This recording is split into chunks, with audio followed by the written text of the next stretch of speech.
The United States' retreat from its traditional international leadership role will not lead to a collapse of global order, argues political scientist Amitav Acharya. Instead, the world is moving toward a new, multiplex order in which power, leadership, and globalization are more widely distributed, particularly across Asia and the global South. Fears of global disorder have intensified as former U.S. President Donald Trump disrupts the global economic system through tariff wars and casts doubt on America's long-standing commitment to NATO. Many observers see these moves as accelerating the breakdown of the U.S.-led liberal international order. Yet Acharya cautions against viewing current changes in apocalyptic terms.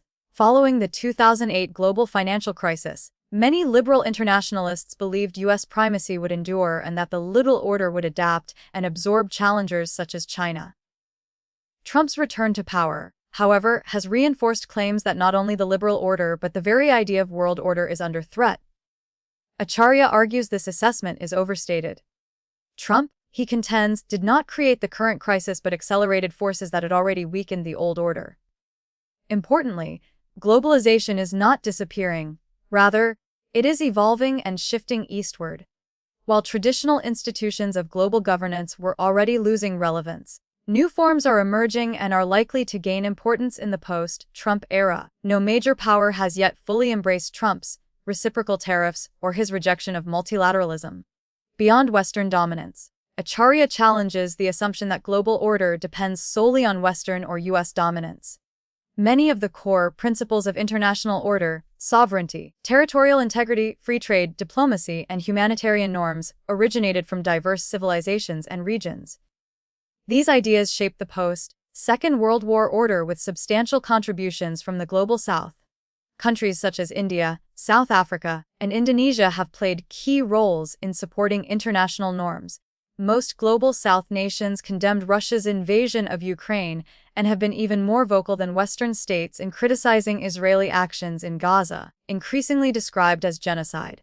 From multipolarity to multiplexity, while multipolarity is often used to describe the emerging global system, Acharya argues that the concept is insufficient. It focuses too narrowly on military and economic power while ignoring ideas, norms, and leadership from non-great powers. He proposes multiplexity as a more accurate framework. A multiplex world has three defining features. First, no single power or group of powers will dominate. The U.S. is likely to remain militarily and technologically pre-eminent, China will dominate development and trade, and the European Union will continue shaping regulatory and environmental standards. Regional powers such as Indonesia, South Africa, Mexico, Nigeria, and Turkey will gain influence through regional institutions. Second, alignments will be flexible and issue-specific. Countries will avoid rigid alliances and instead hedge their relationships, favoring different powers on different issues. For example, states may seek economic investment from China while relying on the U.S. for security. This growing preference for non-alignment undermines the idea that rigid spheres of influence will return. Third, leadership will vary by issue. While the U.S. may remain central to security alliances, China could dominate trade, the EU climate governance, and global South countries could draw support from a wide range of partners, including India, Brazil, Turkey, Saudi Arabia, and European states. Globalization, not deglobalization.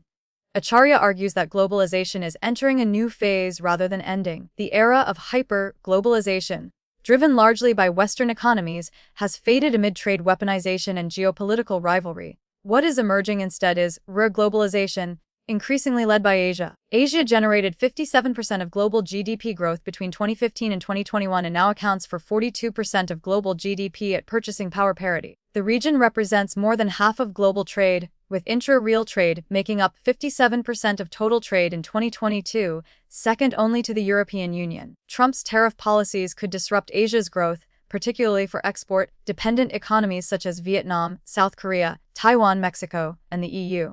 However, Acharya argues this will not end globalization. Instead, new supply chains, more localized, digital, and resilient, will emerge, shaped by automation, sustainability, and technological change. China is already developing supply chains less reliant on the U.S. and more focused on global South markets. This shift could enhance the economic agency of non-aligned nations. A recent Economist Group survey found that strategic non-aligned alignment increases a country's attractiveness to global investors, suggesting that South globalization may accelerate despite U.S. trade barriers.